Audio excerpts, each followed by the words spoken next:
Yesterday, China landed its Chang'e 6 mission on the far side of the moon, proving once again that it is a leader, if not the leader, in lunar exploration at this time. I'm Laura Forsick. I'm the executive director of Astrolytical, which is a space consulting firm. I'm also a lunar scientist by training, and I've been following the Chang'e missions and the Artemis missions, and before that, there was a lot of other missions, and it's just one of these things where I wish that people were taking this more seriously. I wish that people were paying attention to what China is doing.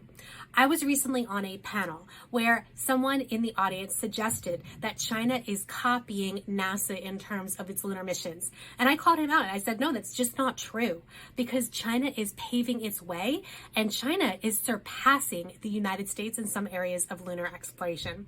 So let's go back in time, and I'm just going to go through some of these Chang'e missions for you here if I had the right screen open, which I did not. So Chang'e 1 and 2 were just orbiters, so yes, that's nothing new, although new for China, right? But nothing new for lunar exploration.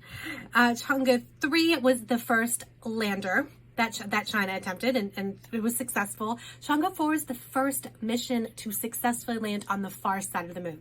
So some people might say dark side of the moon. That's not quite correct. It is simply the side of the moon that is not facing Earth. Moon and Earth are tidally locked. That's why the moon always looks the same aside from the phases. And so the far side is the side that we as humans are just not as familiar with because we don't see it with our own eyes. So that Chang'e 4 mission in 2018 really kind of paved the way. And not only that, it had its U-22 mission, which I believe is still operational. Yeah, it is. It's been going there for 5 years, this lunar rover. So if you've been paying attention to lunar exploration, aside from the United States at all, you might remember the SLIM mission, which landed January, was it February? Shoot, earlier this year. It was a Chinese mission. It landed pinpoint precision, which was the point, but then it tipped over on its side. But then it surpassed a few lunar nights, and then it died. Unfortunately, they were not able to call it back this past lunar night, or I should say the new lunar dawn. So it only lasted an impressive amount of time, but it only lasted, a few Earth months. However, this Chang'e 4 U-22 rover has been roving for over 5 years. So it's gone through a lot of day-night cycles on the moon, which is super impressive. So Chang'e 5 was another lander orbiter, and it was a sample return mission. We haven't had a lunar sample return mission since Apollo. So really think about that. Not only was that a really successful mission that we haven't done, I don't actually believe there was, you correct me if I'm wrong in the comments, but I don't believe there was actually a previous lunar mission that was entirely robotic. Apollo had the astronauts going, right? The astronauts picked up the rocks and brought them back home. But this mission, Chang'e 5, was a completely robotic mission to take samples from the surface of the moon and bring them back to Earth. And not only that, there was an exception made that NASA and Congress, and I think the FBI has to sign off on this. They allowed U.S. scientists to apply to have some of these lunar samples. So lunar samples, they are relatively rare. I mean, we get, meteorites and we have the Apollo samples, but the ones from the far side of the moon, no, this wasn't a far side one. This was Mons, I don't know how to pronounce that. I'm so sorry. Ron's Mukar. I don't know how to say Ram's Rumkar. I don't know. But in any case, we didn't have samples from that particular site. So just like Earth has different geographies, Moon doesn't have quite as many variations as Earth does, right? But it's still pretty cool to get some lunar samples from a different place, and lunar scientists eat that stuff up, especially the geologists. And so when you're thinking about what scientists could benefit, it's a global effort. There's not too many lunar scientists in the world. So China opens it up to not just Chinese scientists and not just China's allies, but really anybody can apply to get those Chang'e 5 samples. And the United States typically has this wall in place due to the Wolf Amendment, which I won't go into right now. But basically that was there are exceptions made, and that was an exception that was made, was that NASA scientists and actually U.S. scientists in general can apply to have some of those samples. I don't know if any of them actually got any, so let me know in the comments if you know if any U.S. scientists actually got any of the Chang'e 5 samples or are intending to get any of those samples. Chang'e 6, that's the one that just landed. And I had intended to watch it live, but surprised it landed 2 hours earlier than they said they were going to land. So that was kind of a nice surprise, especially after the delays of Starliner yesterday and all that. And so that mission, first one to get samples returned on the far side. Now, of course, the mission is ongoing, so they haven't succeeded in getting those samples yet. But just the fact that they landed, right? Think about the missions even this year. We've had SLIM, which did tip over. We had Astrobotic, which failed. We had Intuitive Machines, which did land, but then tipped over. So we've had these series of missions this year alone that have just not been completely 100% successful landing missions on the moon. Robotic missions, none of these with people on board.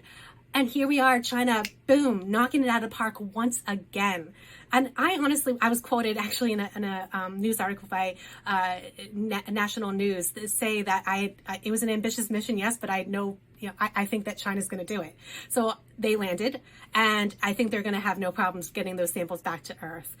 Now, moving on, Chang'e 7 and 8, those are future missions, and they are just adding the capabilities of what China's going to be able to do. There's ISRU involved. ISRU means in situ resource utilization.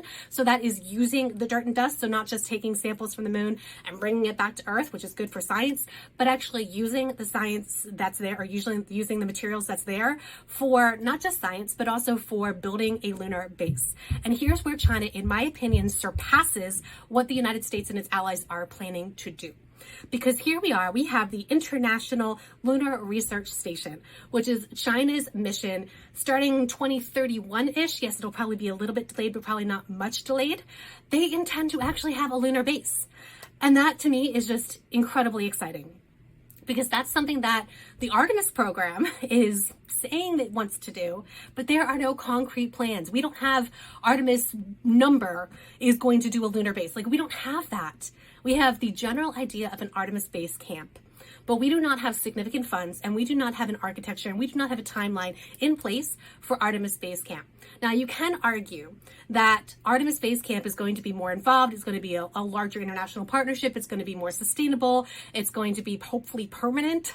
We can cross our fingers and hope that it's not just landing, planting a flag on the moon, and then leaving after, they get bored, Congress gets bored of funding it or whatever, which happened with Apollo in a way. But hopefully this will be a sustainable presence on the moon. But I think China is going to get that sustainable presence on the moon first, because the United States is focusing so much effort on the Gateway. The Lunar Gateway is a space station in a weird lunar orbit that is an international partnership. So again, we got the international partnership. It's science, but it is funneling, and I have a whole video on this, which if you're interested, I'll post it. It is funneling our efforts and our resources and our attention to a temporary orbital station instead of a permanent lunar base. And China is focusing on this permanent lunar base, which again, 2031, it has how many partnerships? About a dozen partnerships here. Now, most of these partnerships are not what you'd call spacefaring nations exactly. So the two founding partners, China and Russia. Russia is definitely a junior partner here. Russia's role in the lunar station has significantly decreased since its announcement, due to a number of factors, due to the fact that Russia doesn't have much money at this time, due to Russia invading Ukraine and therefore a lot of sanctions and just its general decline in, in the world view, and its lack of success with its recent space missions. It had a Luna mission, for example, that crashed, and other failures, and just generally not enough money to do what it wants to do with its space program, which is entirely its own fault. So we got Russia and China as the founding members, and then 1, 2, 3, 4, 5, 6, 7, 8, 9, 10, I don't know, about 10 or 12 additional partners here that have been announced that are not, let's just say they're not top players in space. They could become players in space. Some of these actually do have some history in space, some of these countries, but they are not the usual partners that you'd think of when you think of countries that have experience in space doing hard things. And so that is something that the Artemis program has going for it. The Artemis Accords is just a phenomenal effort. I'm going to do a whole other video on the Artemis Accords, so stay tuned for that. Go ahead and subscribe if you want to, have that kind of content in your feed. And so the Artemis program does have a lot more of that power, that staying power, that geopolitical power, hopefully enough to compensate for the fact that we are ignoring the surface of the moon when it comes to lunar base camp. Now, we do have not just NASA focusing on lunar infrastructure, but I did a whole video on DARPA Luna 10 not too long ago. I'll link to that as well.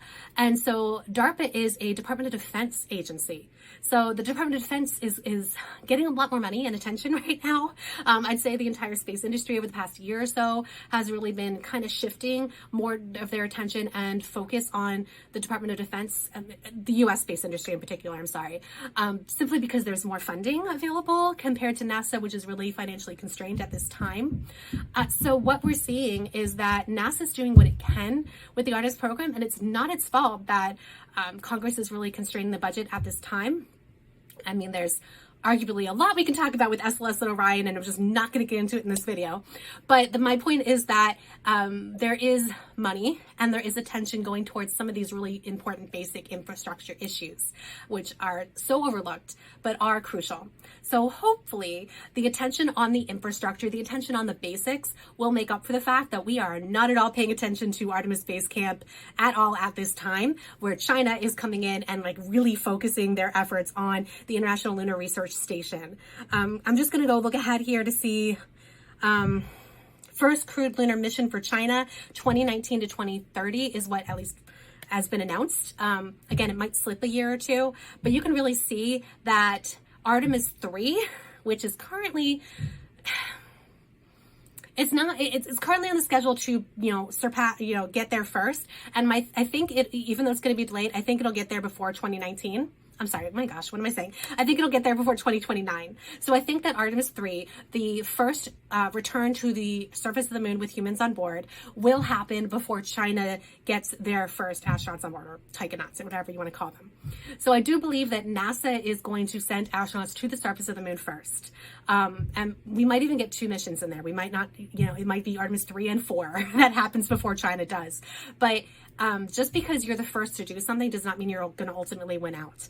You can see that with Russia and or I should say the Soviet Union, and, launching Yuri Gagarin, but then kind of like fading away as the United States really took over the next several years and decades in terms of what it could do in human spaceflight.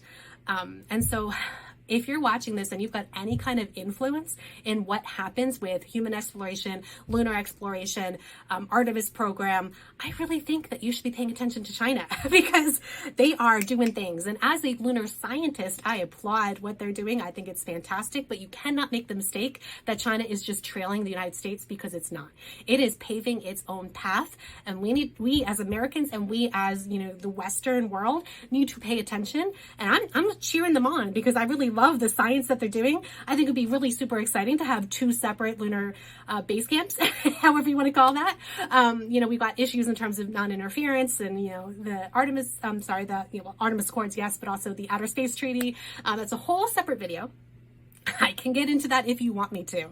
So leave a comment if you want me to get into the geopolitics and international agreements of the Artemis Accords and the Outer Space Treaty and all of that. But basically, I think it'd be super exciting to have multiple camps going on. Yes, we want collaboration, but competition isn't bad either. Competition is, makes us better. So congratulations to the Chang'e 6 team, and thank you all for watching.